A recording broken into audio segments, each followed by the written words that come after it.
So how I met Jesus is a mystery, actually. I was very young, and I heard from my parents that sometime later, that when I was around 5 or 6 years old, around the kitchen table, I asked, how do I have Jesus come into my life? And so my mom or my dad, or both, I'm not sure which, took the lead, and I prayed a prayer as a young boy around the kitchen table to invite Jesus to come into my life and forgive my sins. And that is something that was told to me. I don't remember it at all.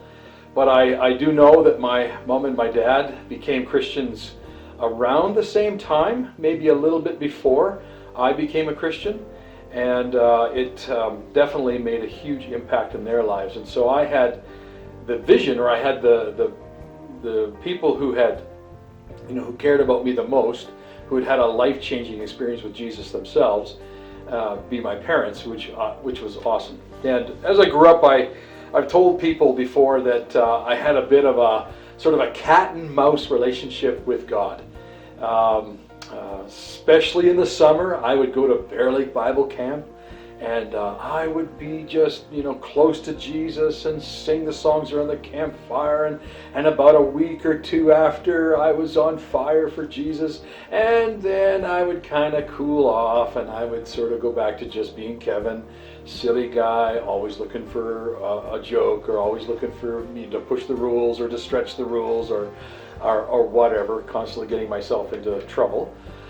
So that was kind of my cat and mouse relationship with God. I had an experience when I was at Bear Lake Bible Camp that had a significant impact on me when I was about 16 years old. And this story has kind of three parts to it, but I'll try and say it quickly. So my friends and I we thought we'd be kind of smart and sit at the very front of the chapel for the chapel time. And so we had done that throughout the week, and then this particular chapel time, for whatever reason, maybe I didn't get the memo, but I ended up sitting there by myself, and all my friends were behind me, back with the rest of everybody else. And I was in the front row, sitting there looking at this guy preaching away. And he stopped suddenly in the middle of his sermon, and it looked like he was listening to to God, I know now. But he just suddenly stopped. He started looking a little straight, and then he looked at me, and then he jumped down off the platform and came rushing up to me, grabbed me by the lapels, and shook me and lifted me off the floor and said, "Are you ready to serve your life for God 100%?" And he threw me back down in the chair. He jumped up on the platform, and he just started preaching his message like nothing had happened. And of course, I was traumatized, and didn't know what to do, didn't know what to say, didn't know how to respond. I was embarrassed, a little bit humiliated, so I remember sort of tucking that away and slinking away after the chapel service was over that day. But this particular preacher, he came about a year later to our church in Beaver Lodge.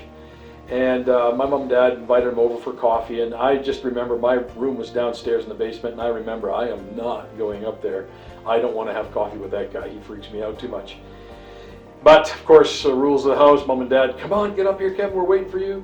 So up I went, and I walk in the room, and this pastor says to me, like without skipping a beat, he said, "Oh, listen, I just want to apologize to you if I offended you." But he said, "That's the first time ever that God has ever told me to do something like that. You're the only person. And so I'm sorry if I offended you, but you just need to know that was God calling you through me." And I'm like, yeah, okay, sure, whatever. Let's quickly drink our drink and eat our dessert, and then I can get out of here, That's kind of how I was viewing it. And then later on, so this is the third part of the story, I was Bible school, I was interning down in Salem, Oregon, and part of the program of internship was to go to a camp called Cannon Beach, where the Alliance would gather, all the pastors would gather. And I remember getting in line with everybody else under my name, and I got to the front. I started to fill in my registration, and that voice was right beside me. I remember that voice. I'm like, oh my goodness, that's that guy.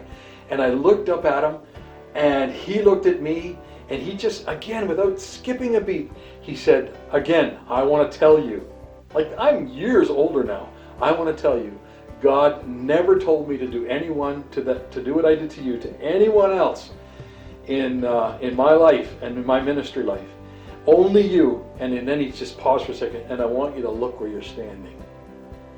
And immediately I knew, and sort of we had a conversation after that, but immediately it was like another affirmation that Jesus was leading me and guiding me in my life, and pursuing this whole idea of living 100% for Jesus. And for me, it meant becoming a pastor. And so that was part of my journey towards how Jesus met me. I don't even remember it, but later on, the evidence that he was still interested, very keen in my life, as to how I went about it and how I made decisions and where I was going, and definitely a call to ministry. And so his life and my life have, we've had ebb and flow. It turned from cat and mouse, though, to I was caught. And I just remember many sweet times of communion with Jesus, and walking with him, and a journey of ministry, meeting my wife and having ministry here in Canada, in British Columbia, in the Okanagan for a few years, and then in New Zealand for a few more years, and now back in Canada, serving the Lord. And it has been just a wonderful ride. Who knew that a boy from Beaver Lodge could have the ministry and life that we've experienced? Who would have guessed it? It's just been beautiful.